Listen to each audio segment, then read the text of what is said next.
प्राण प्यारी सियाजू की जय। सूर्य उदित हो गया हो, देख राम छवि पुर नर नारी, कमई परस्पर आनंद भारी, अस स्वरूप की सुंदरताई, आज तलक नहीं गई दिखाई। थोड़ा है सभी स्त्री पुरुष परिसवाही के कहते हैं भैया, जितना सुंदर स्वरूप राम जी का है, ऐसी सुंदरता हमने आज तक कहीं नहीं देखी है। यही विध 3 वर्ष अति पावन कियो तिलकधारी मन भावन। श्री तिलकधारी जी महाराज ने इस तरह से 3 वर्ष तक लीला परसवाही में किया। श्री कौशल किशोर दास जी महाराज उस लीला में बड़े प्रसन्न होते थे, क्योंकि राम जी जैसे सुंदर बालक को प्राप्त करके उन्हें ऐसा लगा जैसे हमें हीरा मिल गया हो। जेठ मास सोई पगराए, रामचंद्र प्रभु आप बनाए, लीला दर्शन बानर करही, बैठ समीप नित्य सुख लही। एक विचित्र घटना घटती। जब पगरा ग्राम में जब रामलीला शुरू हुई तो स्त्री पुरुष तो दर्शन करने के लिए आते थे, बांदरों का भी समूह आने लगा, बंदर लोग। तो एक तरफ बंदर बैठ जाते थे, एक दो नहीं बहुत से समूह में आते थे, और वो बैठ करके लीला का दर्शन करते थे, न उछलते थे न कूदते थे। वो टोली आकर के बैठ जाती और जब तक लीला चलती तब तक वो दर्शन करते। लीला समाप्त होती, लोग घर जाते, वो लोग भी चले जाते। तो लोग सोचने लगे कि ये बंदरों की टोली आती है, ये कौन हो सकते हैं। अब लोगों की तो बात है, कहते भैया कुछ भी हो, हनुमान जी आते।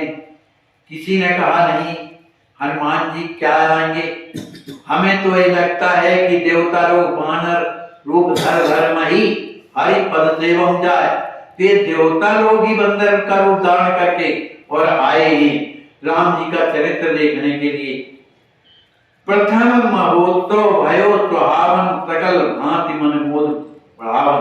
मन ये पहली लीला पगड़ा में कि लोगों ने दर्शन किया कि बहुत से लोग आए राम जी के कारण, और बंदरों की जो जमात आई वो भी बहुत थी। तो ऐसा दर्शन कहीं नहीं देखा गया, लेकिन इधर पड़ता अपर मोहल्ला वासी आए, लीला हेत निज भाव जनाए। अब तो दूसरे मोहल्ला के लोग आने लगे कि भैया बंदर लोग आते हैं रोज सुनने के लिए, देखने के लिए। एक दिवस करके विश्रामा, तीनों लीला ललित ललामा। महाराज जी ने एक दिन लीला का विश्राम किया, है ना, और समय दिया कि दूसरे दिन से लीला प्रारंभ होगी, आज रहने दीजिए। बानर टोली जब इत आई, तब रहस्य कीन्हो गहराई। रात्रि काल बंदर सब आमे, देख मनु महोत्सव पुनः सिधाना। बानरों की उस समय दूसरे दिन इतनी बड़ी टोली आई कि लोग देख करके अवाक रह गए। माने बंदर उछलते हैं, कूदते हैं, इधर जाते हैं उधर जाते हैं, ऐसा नहीं, वो अपनी टोली में आकर एक तरफ बैठ जाते हैं और दूसरे तरफ सभी कोई बैठे हुए दर्शन करते हैं। लोग सोचते हैं कि ये रात में आते हैं और महोत्सव जब समाप्त हो जाता है तो चले भी जाते हैं। तो ये तो ऐसा हुआ कि नर और मनुष्य दोनों ये लीला कर रहे हैं कि मनुष्य लोग भी आते हैं दर्शन करने और बंदर लोग भी आते हैं। तो लोग विशेषकर बंदरों को देखने के लिए आने लगे। अब वो पूरा पंडाल भर जाता था मनुष्यों से, और सभी कोई देखते थे कि हाँ वास्तव में बंदर बैठे हुए हैं। अब लोगों को इतना आनंद आने लगा कि चलो देवता लोग आते हैं, कोई कहते भैया हनुमान जी के लोग हैं, इस तरह से सबको आनंद। लोग कहते हैं भैया देखो बंदर हमने आज तक ऐसे नहीं देखे। बंदरों का स्वभाव है कि उनका मन चंचल होता है, इधर उचकते हैं उधर जाते हैं, उधर से इधर आते हैं। लेकिन इनको देखो एकदम एक टक दर्शन करते हैं, ना हिलते हैं ना डुलते हैं। नित आय मरकट विकट सादर चरित सब अवलोकते मुनि धीर ज्ञानी वृंद सब बैठ तनक न डोलते।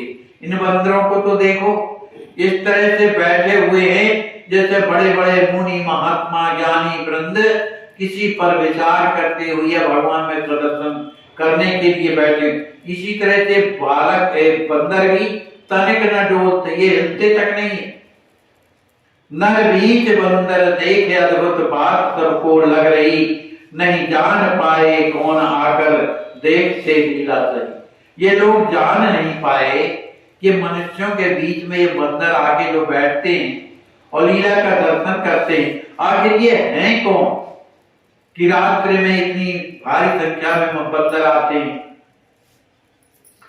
यही विद पगरा ग्राम की लीला भई अनूप, मुनियागवन प्रसंग दिन आयो उग्र स्वरूप। इस तरह से पगरा ग्राम में लीला चलती रही। तभी मुनि आगमन प्रसंग के दिन एक और लीला घटी। जिस दिन मुनि आगमन होता ना, राम जी को ले जाते हैं अपने यज्ञ की रक्षा के लिए, वो घटना ऐसी घटी कि उस दिन लीला में अब राम जी को मांग करके ले गए विश्वामित्र जी महाराज, और उधर यज्ञ भगवान ने कहा कि आप लोग यज्ञ करिए। और जब यज्ञ होने लगा तो सुबाहु और मारीच वहां पर आते हैं।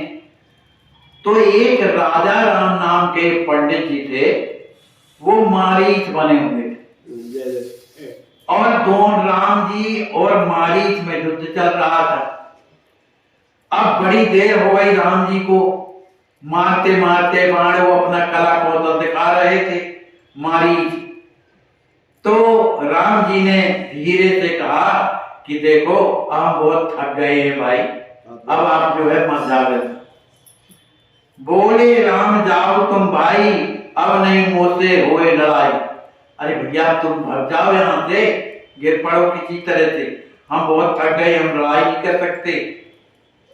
तो ऐसा सुन करके राजा राम वो अंदर तक तो आए और सुबाहु बन के पहुंच गए। कोई थे तो इधर आए और सुबाहु बन के पहुंच गए। अब जैसे सुबाहु बन के जब पहुंचते हैं तब दूसरी लड़ाई शुरू। अब राम जी महाराज युद्ध कर रहे हैं, अब वो भी अनेक प्रकार के पैतरा दिखा रहे हैं। आय प्रथम बहुभांत डरावा, नव नव युद्ध कला दिखावा। अनेक प्रकार का, अब भयानक राक्षस ही तो है, मोह वगैरह बना के आया, लोगों को डरवाने लगा, राम जी को डरवाने लगा। अनेक युद्ध के जो पैतरा है वो सबको दिखा रहा है। इस तरह से बड़ी देर हो गई, माने राम जी महाराज और थक गए। अब जब थक गए तो कहने लगे सुबाहु से धीरे से, ए भैया अब तुम जाओ भाई, तुम जाओ, मैं बाण मारता हूं फिर भी तुम लड़ते रहते हो, है हम तो बहुत थक गए हैं, बहुत देर से हो गया, आई अधिक थकान, हमको तो थकान आ गई, बहुत देर से हम बाण मार रहे हैं और आप है तो जो कि तुम यहाँ से जाते तो गिर जाओ, अब शीघ्र तुम बंद करो अभियान, जो अभियान ये चला रहे हो कौतुक करने का, अब तुम तो गिर जाओ भाई और जल्दी यहाँ से जाओ। लेकिन उन्होंने अनसुना कर दिया।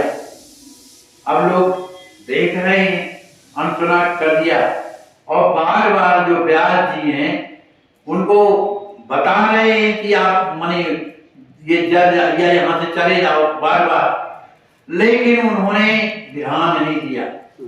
तो राम जी को गुस्सा आ गई और जब गुस्सा आई तो उन्होंने अपने धनुष पर बाण चढ़ाया और धीरे से उनके पैर में मार दिया। जब पैर में मार दिया मनी कमर के इधर मारा तो हुआ कि वो पछाड़ खा के गिर गए, पछाड़ खा करके मरीच गिर गए। रहा स्वभाव भाव उर्वीचा, शुद्ध बुद्ध भूल परा महिलाई, मनो एक क्षण मुरझाए। श्री राम जी महाराज के बाण लगने से वो पछाड़ खा के गिरे और उन्हें अपनी शुद्ध बुद्ध भूल गई। उन्हें मूर्छा आ गई तो लोग दौड़े कि भाई ये तो गिर पड़े हैं। तो दर्शक लोग जब दौड़े तो उनसे उठता ही नहीं बन रहा, कुछ कुछ होश आया लेकिन उठता ही नहीं बन रहा है। तो लोगों ने 4-6 लोगों ने पकड़ा और उन्हें अंदर लाए। लोग कहने लगे भैया ये कब तक नाटक चेटक करोगे, अब खड़े हो भैया। काम से तो खड़े नहीं होते बन रहा, हमसे खड़ी होते नहीं बन रहा है, इधर बहुत दर्द है। उठने चाहे पर उठ नहीं पाए, वो चाहते हैं उठना लेकिन उठते नहीं बनता। कमर पकड़ रोवे चिल्लावे, बड़ा दर्द था कमर में तो बड़े जोर से चिल्लाते थे। अब जब लोगों ने देखा कि वो हाथों में से चलते नहीं बनता और बड़े रो रहे हैं तो कुछ लोग वैद्य के पास जाते हैं, वैद्य को बुला के ले आते हैं। तो वैद्य आकर के और जब देखा तो उसने कहा भैया तो हड्डी टूट गई, अस्थि भागने कहीं भवन से आए, कहा ये इलाज नहीं होगा, इनकी तो हड्डी टूट गई। भयो घटी लीला विश्रामा गावत रहे लोग सिया रामा। इस घटना से लोगों को लगा कि ये तो वास्तविक लीला है? तो सभी कोई श्री सीताराम जी महाराज का जयकारा करने लगे, राम जी महाराज की जयकारा करने लगे। पुण्य प्रसंग आरंभ कर कीनो पूर्ण चरित्र, भेजे घर घर पाल की घटना घटी विचित्र। भैया अब तो राजा राम जी से जब उठते बनता ही नहीं है और ये चर्चा तो सब जगह 1 मिनट में फैल, सभी कोई आए भी तो है दर्शन करने, एक क्षण में फैल गई। तो कहा क्या किया जाए, इनसे चलते नहीं बनता, तो भैया पालकी बनाओ। तो पालकी बनाई गई और उन्हें किसी तरह से उनके घर को भेज दिया। इस घटना से लोगों को बड़ा एक प्रकार का कौतूहल हुआ कि जो भी ये लीला हो रही है ये वास्तविक लीला हो रही है।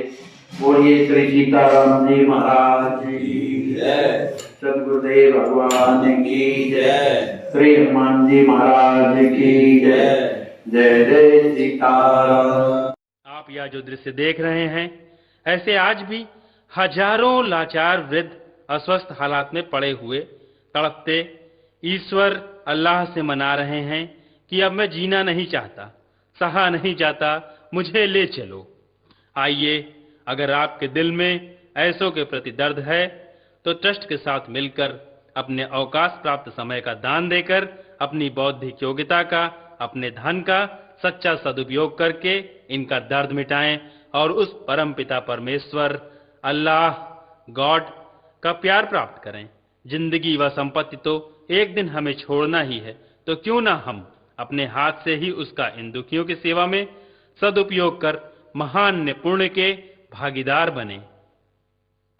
वैष्णव जन तो तेने कहिए जे, पीड़ पराई जाने रे। वैष्णव जन